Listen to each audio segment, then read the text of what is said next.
Hi everyone and welcome to Mind Fitness YouTube channel. In this video I will talk about how to decrease impotence and frigidity among married couples 2021. English Arabic translation. So let's be aware. في هذا الفيديو سأتحدث حول كيفية فك شفرة الضعف الجنسي والبرود الجنسي لدى المتزوجين 2021. موضوع إبداعي الخاص باللغة الإنجليزية وسأحاول ترجمة المعنى إلى اللغة العربية ولهذا كن على بال. But before all, please stay close, I will be back soon.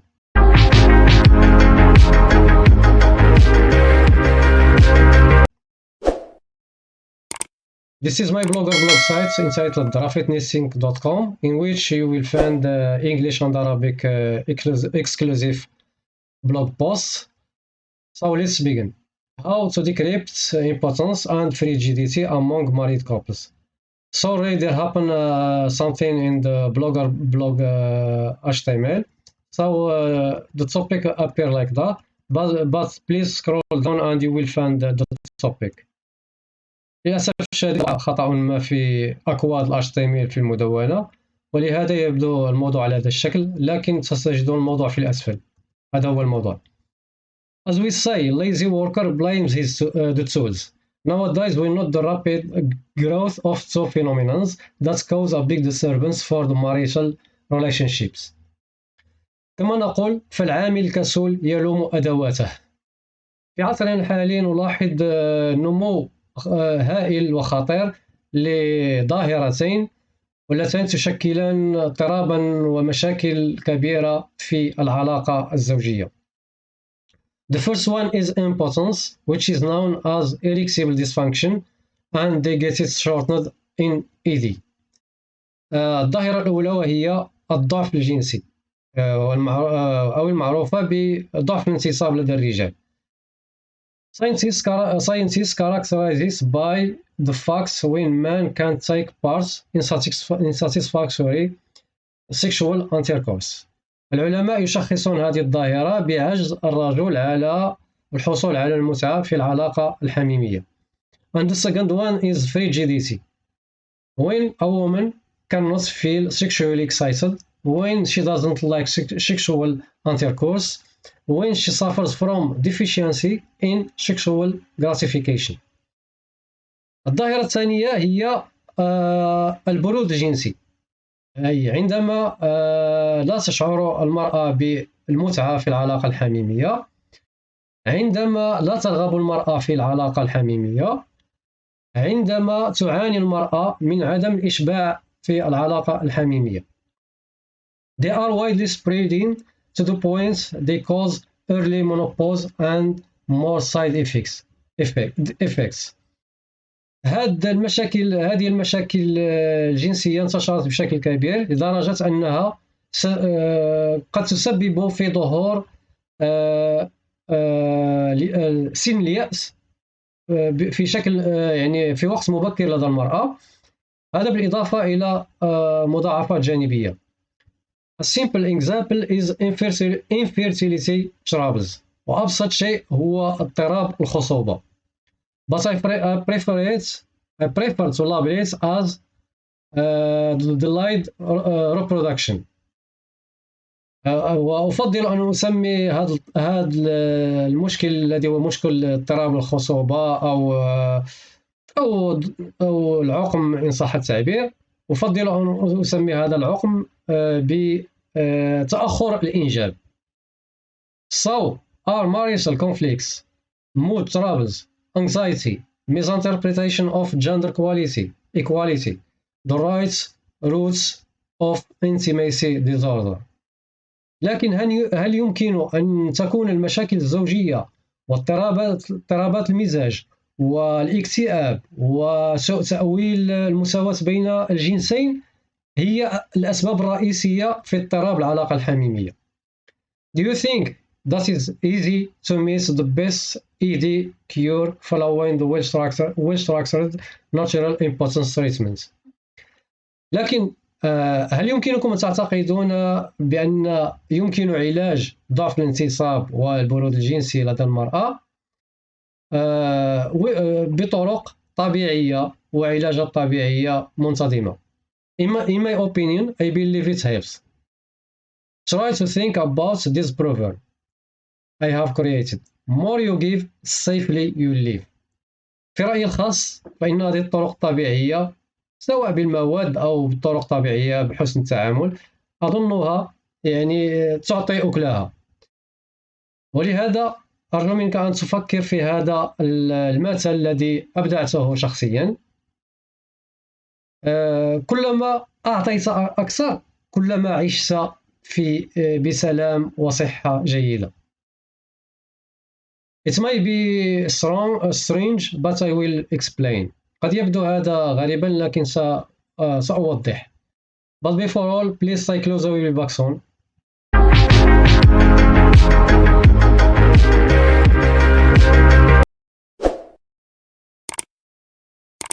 How to approach impotence in men and frigidity in women. كيفية مقاربة الضعف الجنسي لدى الرجال والبرود الجنسي لدى المرأة.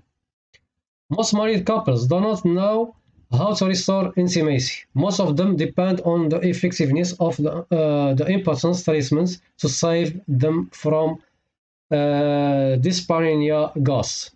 أغلب المتزوجين لا يعرفون كيفية تحسين أو تأسيس العلاقة الحميمية بشكل جيد. أغلبهم يعتمد بشكل رئيسي على علاج الضعف الجنسي يعني بالأدوية، وذلك من أجل يعني إنقاذ أنفسهم من شبح عسر الجماع. That's why they are living everyday fear and are wondering is impotence permanent. Meanwhile, wives should know that frigidity in marriage can cause negative impacts on their husbands. ولهذا السبب نجدهم يعيشون في خوف يومي ويتساءلون بشكل مستمر هل الضعف الجنسي يدوم إلى الأبد. وفي نفس الوقت فإن النساء يجب على النساء أن يعلمن بأن البرود الجنسي في الزواج قد يؤثر بشكل سلبي على الأزواج. It becomes more complicated when they neglect it as far as they find no visible frigidity symptoms. البرود الجنسي يصبح مشكل ويسير في تعقد ويخلق مشاكل أكثر عندما تتجاهل المرأة هذا المشكل، تتجاهله فقط لأن ليس هنالك يعني أعراض ظاهرة للبرود الجنسي. As a result, they may borrow major loans and spend much time in search of ED medication. كما أن الرجال قد يلتجئون إلى أخذ قروض من أجل يعني علاج الضعف الجنسي وضعف الانتصاب لأن يتطلب يعني مصاريف كبيرة. But few of them think of some smart initiatives that can help rationalize the interventions and check for impotence causes. ولكن قليل من الرجال الذين يأخذون مبادرات ذكية من أجل عقلنة التدخل، سواء تدخل طبي أو تدخل عادي، و يعني مراقبة والكشف عن الأسباب الرئيسية للضعف الجنسي أو ضعف الانتصاب.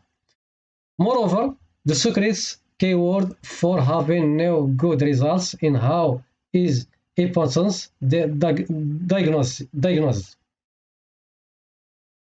كما أن السر الرئيسي يكمن في عدم الحصول على نتائج في علاج الضعف الجنسي أو ضعف الانتصاب. أين يكمن السر؟ يكمن في يعني عدم حسن تشخيص أسباب الضعف الجنسي. I think most people visit ED doctors who depend on saving their clients' suffering through a simple way, drug therapy. أعتقد أن أغلب الناس يزورون الأطباء المختصين في علاج الضعف الجنسي. هاد الأطباء الذين يعتمدون بشكل رئيسي على علاج زبنائهم بطريقة واحدة، وهي العلاج الكيميائي بالأدوية. The reason is that they deal with visible ED symptoms and have no idea about female frigidity symptoms chicas.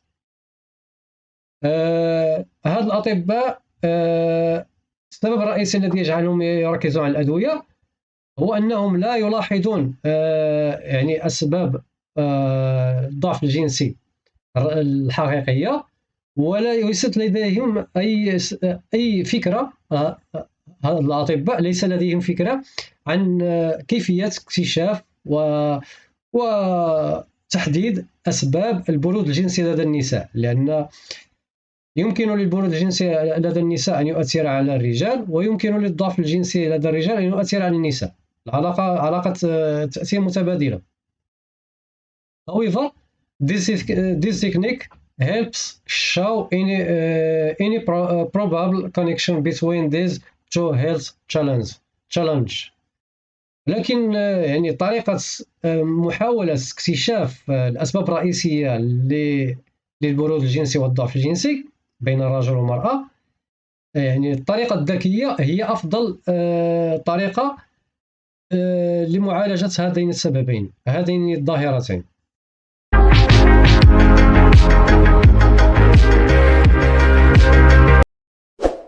Here we should demand the main role of the early health checkup to clarify ambiguities and to help unveil important signs and symptoms. وهنا يجب التفكير في الفحص الصحي المبكر من أجل يعني توضيح الأشياء الغير واضحة، ومن أجل المساعدة في الكشف عن يعني أعراض الضعف الجنسي أو ضعف الانتصاب. Moreover, it helps increase the treatment's efficacy during the starting off points of any health troubles. كما أن الفحص المبكر يساعد بشكل جيد في يعني في الرفع من فعالية العلاج في المراحل الأولى لظهور الاضطراب الصحي، مثلا الضعف الجنسي أو البرود الجنسي. Of course, a prevention medical checkup is useful for women to keep secure from frigidity cause. وبطبيعة الحال فإن الفحص المبكر من أجل الفحص المبكر كحماية طبية هو شيء مهم بالنسبة للمرأة لحمايتها من أسباب البرود الجنسي. However, we should work hard on how to develop a healthy culture by learning and learning. ولكن يجب أن نعمل بشكل جاد على كيفية تطوير ثقافة صحية فقط بالتعلم والتعلم، لأن الثقافة الصحية نادرة بين الأزواج، موجودة ولكن بشكل قليل. يعني يجب أن على الأزواج أن يطوروا من الثقافة الزوجية إن صح التعبير. Let's know about any purposive things from books, internet websites, magazines, etc. يجب أن نبحث، الأزواج والناس بصفة عامة يجب عليهم أن يبحثوا عن الأشياء المفيدة في مجال العلاقة الحميمية، سواء من الكتب أو المواقع الإنترنت أو المجلات إلى غير ذلك. Knowledge is the power to save you from disaster. المعرفة والعلم هو أكبر قوة وأكبر سلطة يمكن أن تنقذ الناس من البرود الجنسي والضعف الجنسي ومن أي مشكل في الكون بصفة عامة. Then the medical approach is your supplementary intervention to get unlimited positive results. وبعد ذلك فبالنسبة للمقاربة الطبية تكون فقط تدخل مكمل من أجل الحصول على نتائج إيجابية. It is a great safety guide to help select the best easy treatment option that can engender good results. هذا يعني العلم والمعرفة هو يشكل يعني مرشد صحي من أجل مساعدة الناس على يعني انتقاء أحسن طرق العلاج التي تعطي نتائج جيدة بالنسبة لعلاج البرود الجنسي والضعف الجنسي. وفي هذا الفيديو الأول، وفي الفيديو الثاني سأشرح why are the important causes what are the important causes that married man may neglect. هذا الفيديو this is the first video of this topic, importance and fragility, and in the next video I will explain what are the important causes that married man may neglect. So thank you very much for watching and see you next. But if you like this video, please subscribe to my channel, click the bell to receive any notification. Maybe things are not clear now, but the following videos will clarify things more. إذا أعجبك هذا الفيديو فأرجو الاشتراك في القناة وتفعيل الجرس من أجل التوصل بكل جديد.